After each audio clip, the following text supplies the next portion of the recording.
This past week was a pretty big deal for Microsoft. They had their big games showcase presentation, which ran for just about 90 minutes. And I want to give a quick kind of perspective on one thing that I pulled away from it. Now, if you think about this presentation, especially if you watched it, you'll know that Microsoft led into it with the comment that everything that you were going to see over the next 90 minutes or so would be included as playable games with Xbox Game Pass.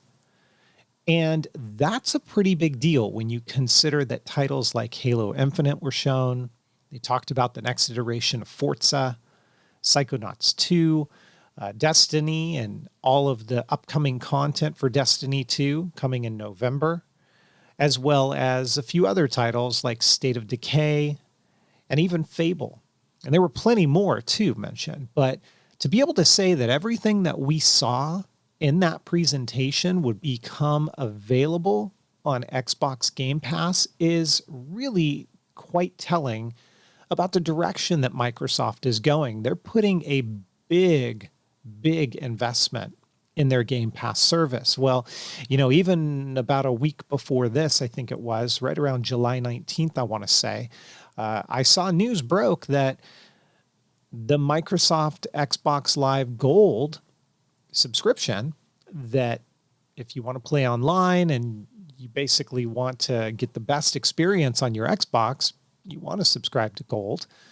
But that subscription would no longer offer, at least through Microsoft, the extended terms like the 12-month extension that you could purchase, or even the 24-month extensions that you could normally purchase.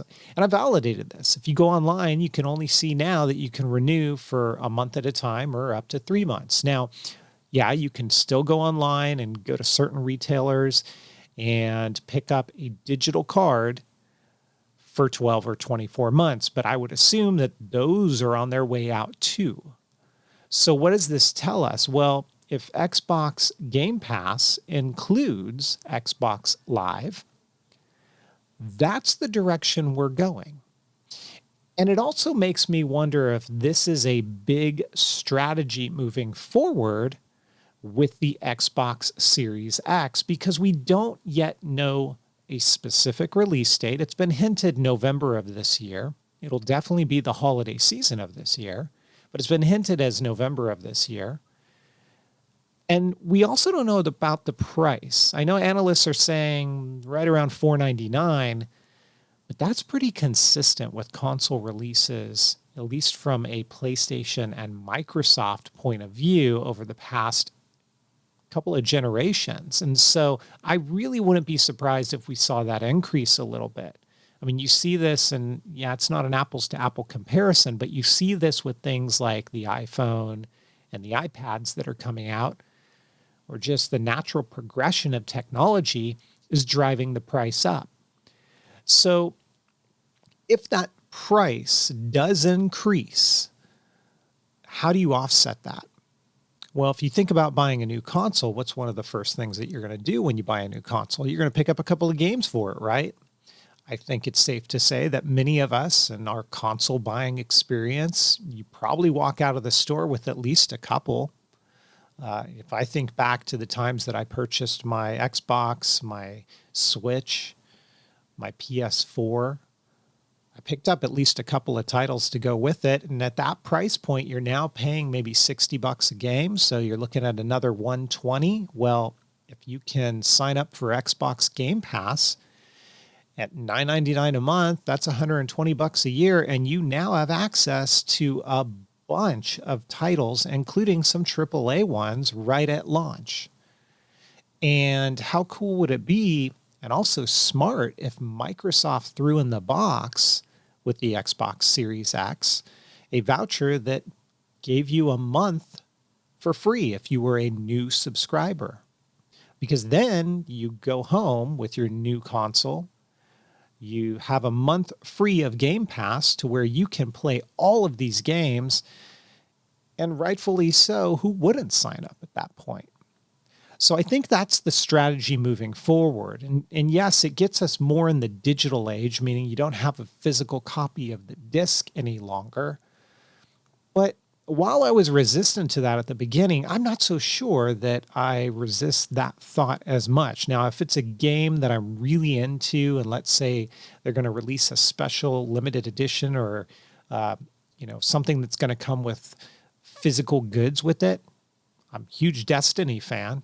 If you're not listening to the podcast portion of this and you're watching this on YouTube, that's my Destiny shirt. I've been a huge fan of Destiny. So, I mean, that's certainly one that I might want to pick up the physical disc to get some of the bonus physical items that come with it. But I do think digital is the way of the future. And it enables the things like being able to take your brand new Xbox Series X home and immediately having access, well, after you've downloaded content, right? But pretty much having access to a whole plethora of games. So I think Sony can kind of maybe take a cue from Microsoft. I know that with your Sony membership, you also get access to games, and they have their own plan with something similar that they're doing on their end. But I think they should take a cue as to what Microsoft is doing here.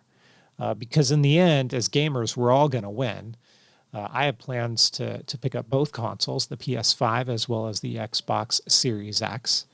And it's healthy competition. It drives us all forward. So I'm looking forward to it. I'd love to hear you guys' thoughts down below. I just wanted to provide a little bit of my insight. I think there was a lot of good stuff shown at the game showcase, but that was my big takeaway, is how they are forging ahead, and I would almost say leading, with Xbox Game Pass.